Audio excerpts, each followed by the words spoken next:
Capítulo 8. No outro dia, Falcão revelaria a parte mais dolorosa da sua história. Queria andar, movimentar-se para discorrer sobre sua úlcera emocional. Marco Polo acompanhou.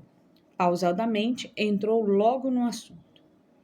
Débora, minha ex-esposa, era uma mulher linda, afetiva e corajosa. Enfrentou seu pai e sua sociedade para estar ao lado de um filósofo pobre. Apreciava meu modo simples de viver, correu riscos por me amar. Lutou por mim. No começo, acreditou até em meus delírios, mas não suportou. Eu a feri muito, sem querer machucá-la. Enquanto caminhavam, suas lágrimas saíram da clandestinidade e começaram a percorrer as estrias no seu rosto. Você teve filhos? Falcão olhou para o céu. Um sopro de brisa afagou seu rosto. Seus cabelos longos e brancos caíram-lhe sobre o rosto. Respirou densamente e, como se estivesse viajando no tempo, meneou afirmativamente a cabeça. Um único filho. Pela primeira vez, mostrava-se sem qualquer proteção diante de Marco Polo. O ponto central de sua vida estava sendo desvendado. Marco Polo pensou que provavelmente o filho estivesse morto. Não queria perguntar, mas diante do silêncio prolongado do amigo, não se conteve. Seu filho está vivo? Imagens mentais povoaram o imaginário de Falcão como se fossem representações cinematográficas. Ele se viu de braços abertos e seu filho, com a idade de 4 anos, correndo para um abraço amoroso. O menino dizia: "Papai, eu te amo." Brincando com ele, o pai respondia: "Eu não te amo, eu te superamo. Sou apaixonado por você, meu pupilo."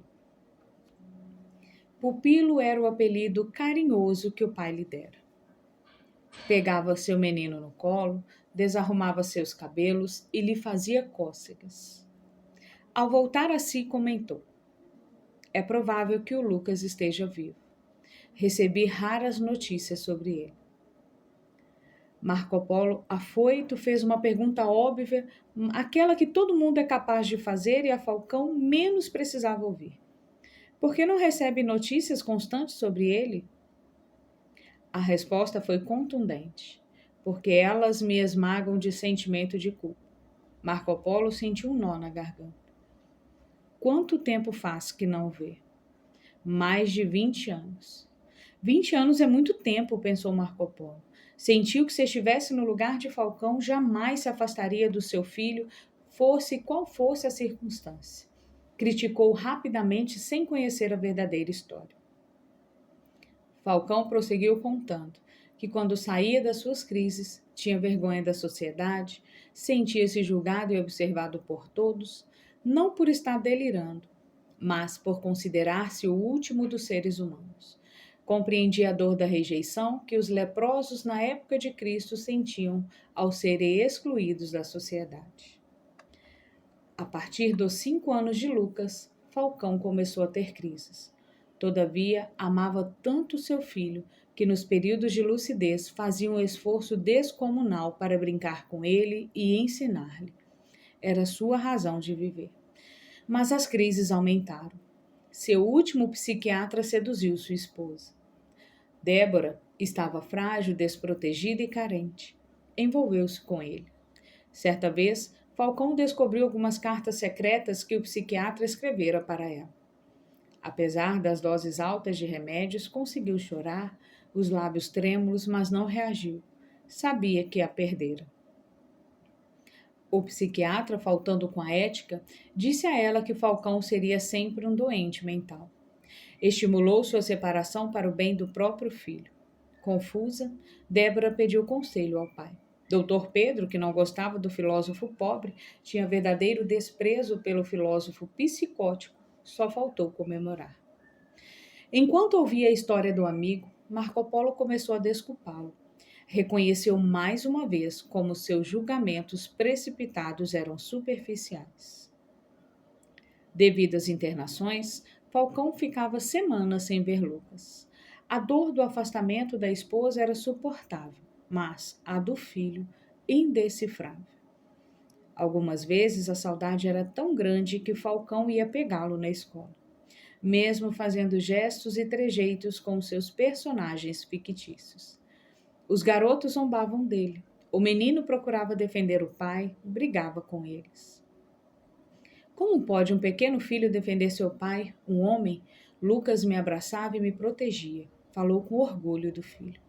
Mas em seguida caiu em si e ficou aflito, pois não o tinha mais. Aceitou a separação de Débora, embora não tivesse muita condição de escolher, facilitou as coisas porque queria o melhor para ela e para o filho. Já causaram muitos transtornos. Na separação, o juiz, conhecedor do caso, estabeleceu que ele visitasse Lucas 1 hora, 2 vezes por semana. Era pouco para quem amava muito. Falcão não conseguia cumprir a ordem judicial. O juiz, diante da carta do psiquiatra, namorado de Débora, considerou o pai perigoso para a educação do filho. Restringiu a visita a 1 hora por semana e com supervisão de uma assistente social.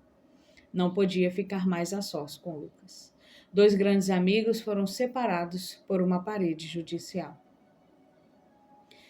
Esse foi o motivo da sua saída para o mundo? Falcão balançou a cabeça, dizendo que não. Teria de tocar no epicentro da sua miséria emocional.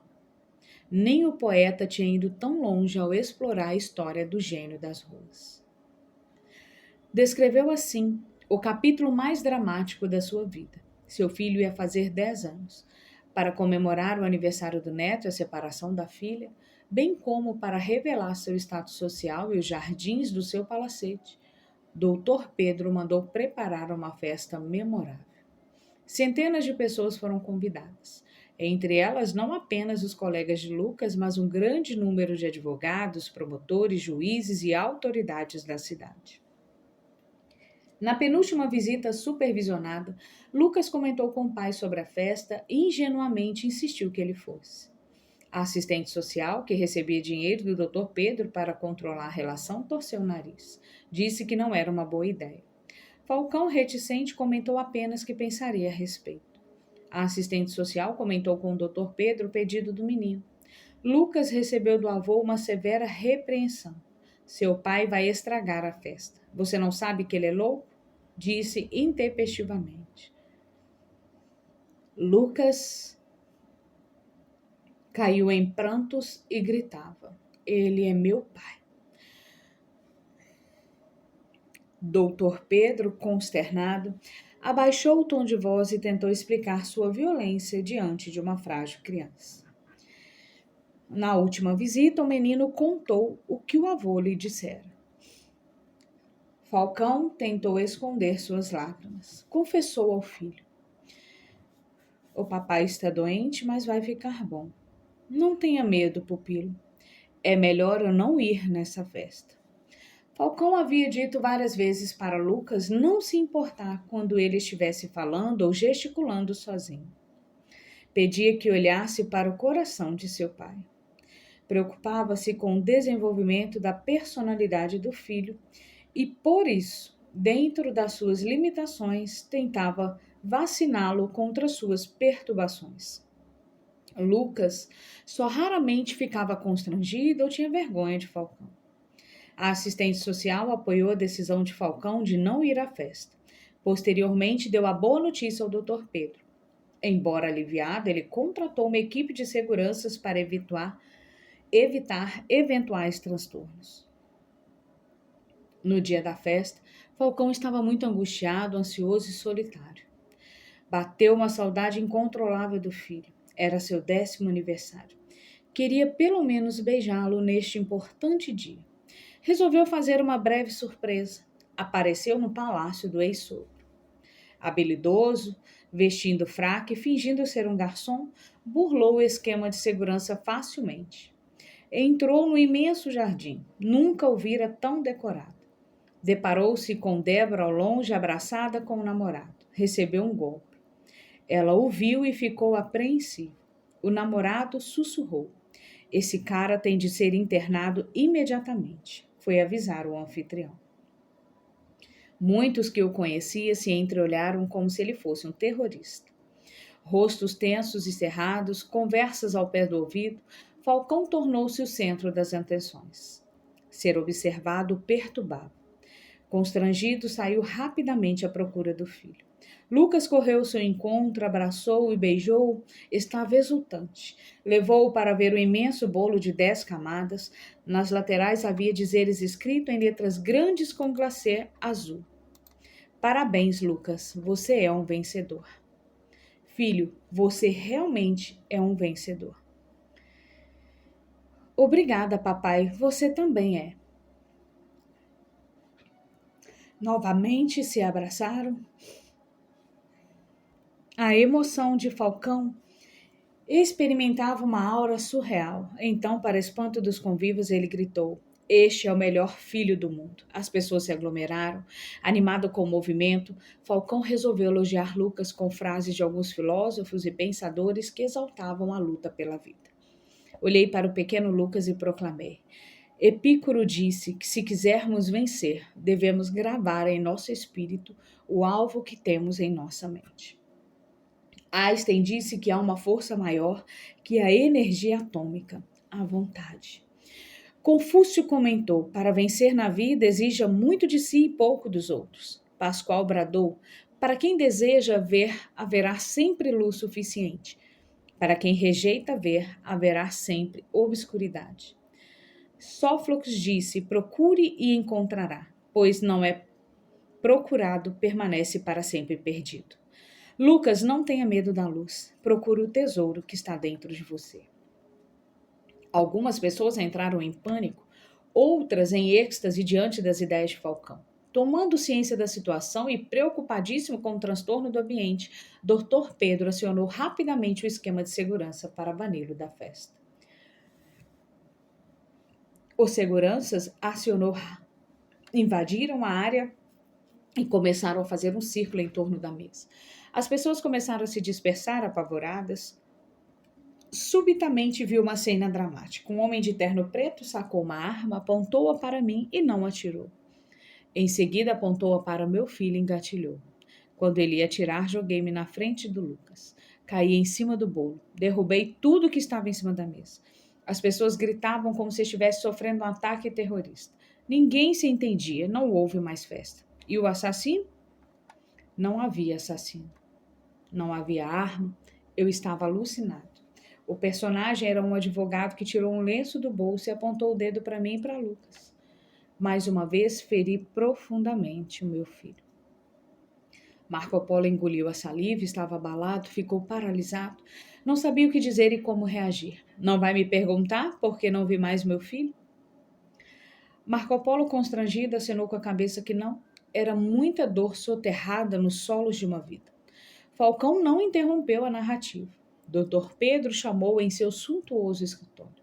Na sua presença, 3 advogados e 2 advogadas que trabalhavam para ele. Afirmou que falava em nome de Débora, embora fosse mentira. Comentou que tinha um laudo de um conceituado psiquiatra dizendo que Lucas poderia tornar-se um doente mental como o pai, se este continuasse a visitá-lo e fazê-lo passar por escândalos e situações estressantes. Se ele o amasse de verdade, deveria desaparecer de sua vida. É a única possibilidade de Lucas ter saúde mental, completou ardilosamente o ex-sogro. Falcão pegou o relatório, o leu atentamente e ficou perplexo.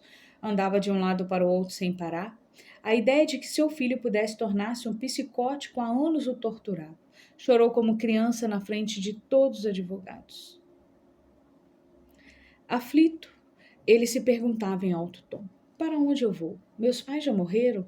Meus parentes não me toleram? Meus amigos se afastaram? Para onde eu vou? Depois bradava: Lucas, querido Lucas, eu amo, perdoe-me. Alguns advogados ficaram comovidos. Dr. Pedro parecia uma pedra fria e dura. Então, por amar muito meu filho, resolvi sair da vida dele e permitir que ele construísse uma história diferente da minha. Não há preço tão alto do que abandonar seu próprio filho. Talvez seja mais perturbador do que vê-lo sem vida. Marco Polo mergulhou dentro de si, sua alma chorava profusamente, teve vergonha do quanto prejulgara o falcão. Tomei as nuvens como lençol, fiz à noite meu cobertor e do álcool meu remédio. Tive crises na rua, andei desorientado e errante. Felizmente, depois de vários anos, encontrei o poeta.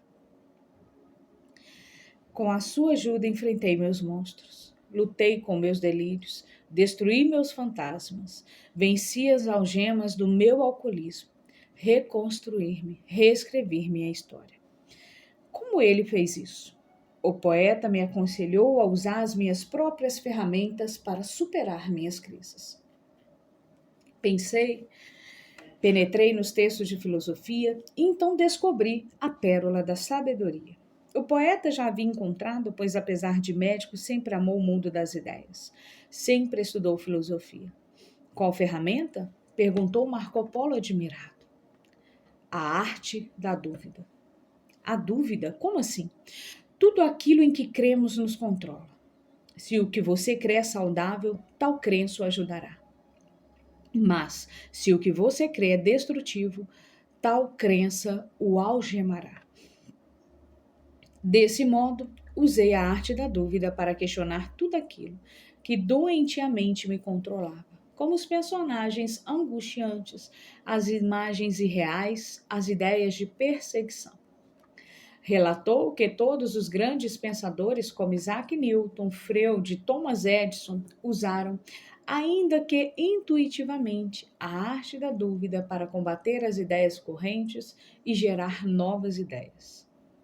Falcão usou-a para combater as ideias perturbadoras e gerar ideias tranquilizadoras e acrescentou: quem despreza a dúvida paralisa a sua inteligência. Desculpe, mas não entendo como você fazia. Relatou que saía gritando pelas estradas contra os personagens que o assombravam. Eu duvido que vocês existam, porque não posso ser livre. Ninguém me persegue, eu me persigo. Eu os criei e eu os destruirei. Vocês são uma farsa. O poeta não dizia nada, apenas o acompanhava calado e solidário. Quando estavam nas praças, Falcão gritava em seu interior. Ninguém ouvia, mas ele guerreava contra os carrascos no seu inconsciente. Fez esse exercício dia e noite, semana após semana, mês após mês.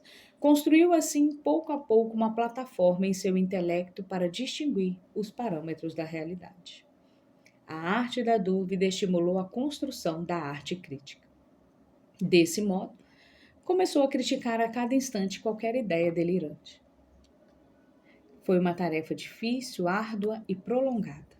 Entretanto, um ano depois, Falcão tinha organizado a sua mente. Não houve necessidade de medicamentos? Se o poeta fosse meu terapeuta no período em que tomei medicação, poderia não ter perdido minha esposa e meu filho, disse consternado. Relatou que se estivesse tomando medicamentos em doses que não bloqueassem seus pensamentos, facilitaria a aplicação da arte da dúvida e da crítica. Estruturaria seu eu, que representa sua capacidade de decidir, e aceleraria seu tratamento. Quem se preocupa em alicerçar o eu através da arte de pensar nessa sociedade superficial? Até nas universidades bloqueia-se o eu, obstrui-se a capacidade de decidir. Milhões de estudantes se preparam para atuar no mundo de fora, mas permanecem meninos no mundo de dentro, expressou indignado o gênio. Você teve tranquilidade depois de organizar seu raciocínio? Não. A mesma luz que ilumina os olhos expõe nossas mazelas. A lucidez revelou minhas perdas, meus erros, escândalos. Não tinha mais nada. Nem esposa, nem filho, nem minhas aulas.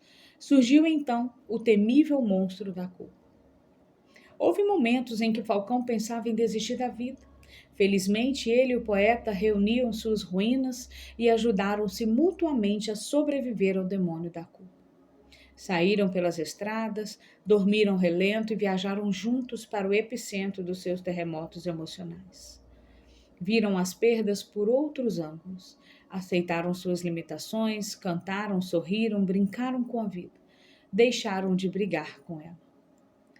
Marco Polo desejou ter participado dessas andanças. Sentiu que havia mais excitação nelas do que nos melhores filmes de Hollywood. Em seguida perguntou: Se há anos você recobrou sua plena consciência, por que não foi procurar seu filho? Falcão temia essa pergunta. Ela já o atormentara muitas vezes. Fitou o amigo nos olhos e declarou com humildade: venci muitos inimigos dentro de mim, mas não venci o medo de não ser aceito. Preferi ter a imagem do amor do meu filho nos meus sonhos a ter de enfrentar a dura realidade de que ele talvez não me ame mais. Ter um pai psicótico trouxe-lhe sofrimento. O que ele sentiria ao ter um pai mendigo? Não sei responder, disse o jovem Marco Polo. Talvez um pai dado como morto seja menos doloroso, mas não sei. Na vida fazemos escolhas, em toda escolha há perdas. Eu escolhi e perdi muito. A capacidade de escolha que me mantém consciente é a mesma que às vezes fere minha própria consciência. Falcão reclinou-se no banco. Estava fatigado pelo peso das recordações. Queria descansar. O sol se recolhia, a noite surgia sorrateiramente. Os pássaros agitados procuravam lugar entre as folhas das árvores para repousar. Fascinado com tudo que ouvira, Marco Polo despediu-se do amigo, tocando-o profundamente. Eu não teria feito melhor escolha. Se fosse seu filho, teria muito orgulho de você. Falcão suspirou aliviado, levantou-se, abraçou afetuosamente. Sentiu como se estivesse abraçando Lucas. Beijou no rosto. Obrigado por ouvir este velho. Não, obrigado por me deixar ouvi-lo. Realmente era um privilégio ouvir Falcão. Marco Polo aprenderia com ele mais do que em décadas na escola. Em seguida, o pensador deitou-se no banco. Jamais o achou tão macio. A noite foi suave. Tinha conforto em seu interior.